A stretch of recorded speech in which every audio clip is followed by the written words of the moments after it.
The menu is organized from top to bottom. In the first setting point, System Settings, you will find the users. Under User, you set the language and the interval of the graph.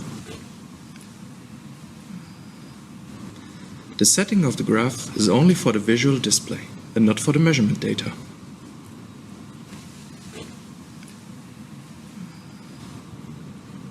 Under the menu option Hardware, you can see the specifications of the measuring module.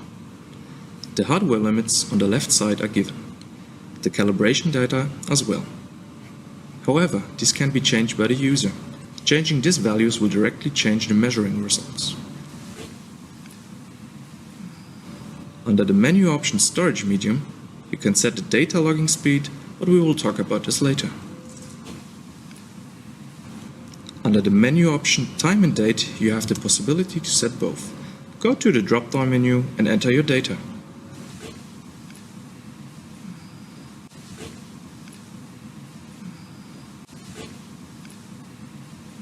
Have you entered the date and time? Just click on Write Time and Date.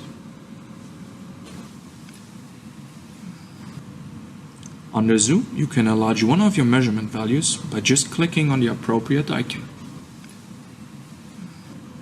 If you wish to display the measurement values automatically, click on this icon, set the unit and the delay time.